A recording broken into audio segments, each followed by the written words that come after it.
Hi friends, today we are going to discuss Beer-Lambert law. In this lecture, we are going to cover the following concepts: introduction, basic principle, derivation of equations, and finally applications of Beer-Lambert law. Let's start. If you are a scientist and you are given an unknown sample for analysis, the sample can be anything like tablet, any chemical compound, any biological matter or any material. You are interested in knowing what is there through qualitative analysis and how much is there through quantitative analysis. Beer-Lambert law is helpful in doing this analysis by utilizing the concept of light absorption by matter. Let's consider a light source for producing electromagnetic radiation and a sample for analysis. Let's produce some electromagnetic radiation with initial intensity of I0. When it interacts with the sample, some part of it is absorbed by the sample. The remaining radiation is transmitted through the sample with the intensity of IT. Since there is decrease in intensity due to absorption by the sample, we can conclude that the intensity of transmitted radiation is less than the intensity of incidence radiation. The value of IT forms the basis for doing qualitative analysis and quantitative analysis. Hence, there should not be any interferences which can affect the value of IT. Let's see what are the possible interferences that can affect the IT. Let's consider some interference due to reflection of light. Let's see how it can happen. Assume that the sample holder is not smooth enough to transmit complete radiation into the sample. That means, when electromagnetic radiation incidents on surface of the sample holder, some part of it will be reflected and remaining radiation will be transmitted into the sample. That means, there is some decrease in transmitted light into the sample which can affect the final transmitted light from the sample. It can be eliminated using cuvettes as sample holders. They look like as shown in the figure. And these are specially made sample holders with highly polished area on one side. This can prevent reflection of light from the sample holder. Let's consider another interference due to scattering of light. Let's see how it can happen. Again, we consider one light source and allow electromagnetic radiation to incident on cuvette and transmit it to the sample. Assume that the sample is having some solid particles due to incomplete dissolution of solid substance or any other dust particles. When the light is transmitted into the sample and hits the solid particles, it will be scattered, thereby causing reduction in intensity of radiation. Hence, it can affect the final intensity of transmitted light from the sample. We can eliminate this phenomena by simply filtering the solution to ensure that the solution is clear and homogeneous. Now, we can be assured that the reduction in intensity of radiation of light is only due to absorption of light by the sample. Let's define some formula here. The intensity of radiation absorbed by the sample is given by the difference between initial intensity of radiation and final intensity of transmitted radiation. That means I absorbed is equal to I0 minus IT. Let's define one parameter here called absorbance, which is the logarithm of ratio between I0 and IT.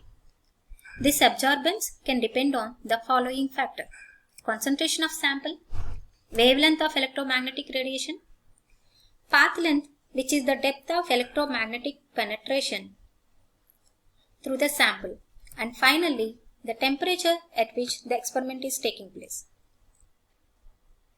Wavelength dependence can be eliminated by using electromagnetic radiation of same wavelength throughout the experiment.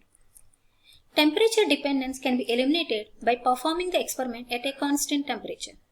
Now, let's see how absorbance can be related with respect to path length and concentration of sample. Let's consider samples having same path length B.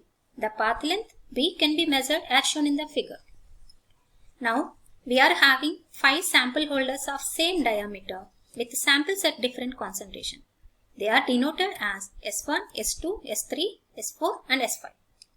The concentrations of samples are denoted as C1, C2, C3, C4 and C5 respectively. As we observe here, the concentration increases as we move from S1 to S5. We perform the experiment with each sample and obtain the absorbance of all samples as A1, A2, A3, A4 and A5. We can observe that the value of absorbance increases with increase in sample concentration. Hence, we can conclude that the intensity of radiation decreases exponentially with its concentration. That means, IT is directly proportional to I0 into exponential of minus C. Here, C is called concentration of sample. Now, let's determine how absorbance is dependent on the path length. Let's consider different samples with the different path lengths. That means we consider sample holders with a different diameter. The path lengths are increasing as we move from S1 to S3. Like earlier, we measure the absorbance of each sample by performing the experiment and find that the absorbance is increasing with increase in path length. From this, we can say that intensity of transmitted radiation decreases exponentially with thickness of sample through which radiation travel, which is nothing but the path length. In equation form, we can say that IT is directly proportional to I0 into exponential of minus B. Here, B is the path length. Beer-Lambert's law combines these two phenomena and put together into a single equation. That means, IT is equal to I0 into exponential of minus KBC. Here, K is a proportionality constant introduced to remove the proportionality. If we convert this exponential to 10 base, then the equation can be written as IT is equal to I0 into 10 to the power of minus ABC. Here, A is called absorptivity. Now, absorbance can be calculated from the equation defined earlier as logarithm of I0 by IT is equal to ABC. Sometimes it can also be denoted as A is equal to epsilon BC. Epsilon. Here, the epsilon is called excitation coefficient, which is a constant for a particular element. A is absorbance, I0 is the intensity of incident light, IT is the intensity of transmitted light, C is the concentration of sample, and B is the path length.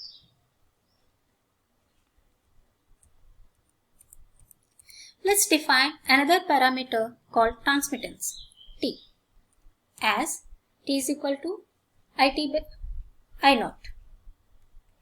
Hence, the absorbance can be calculated in terms of T as follows. Absorbance A is equal to logarithm of I0 by IT is equal to epsilon BC is equal to logarithm of 1 by T. Sometimes the transmittance can be given in terms of percentage transmittance. In that case, the equation can be rewritten as like this. A is equal to minus log of percentage transmittance. We can rearrange the equation and split the equation and again finally combine the equation like this. A is equal to 2 minus logarithm of percentage transmittance. That means if you are given a value of transmittance, absorbance can be calculated as A is equal to minus logarithm of T. If you are given a percentage transmittance, then absorbance can be calculated as 2 minus logarithm of percentage transmittance. Let's consider the applications of Beer-Lambert's law. Let's see how to do qualitative analysis of a sample using Beer-Lambert's law. To do that, we have to consider 5 samples with a different concentration as shown here. Let's measure absorbance of all samples as A1, A2, A3, A4 and A5. Now calculate the value of A1 by C1, A2 by C2, A3 by C3, A4 by C4 and A5 by C5. The quantity A by C is called molar absorptivity, which is a constant for an element. This value can be compared with the standard solutions or tables available at a particular temperature and wavelength to determine the element present in a sample.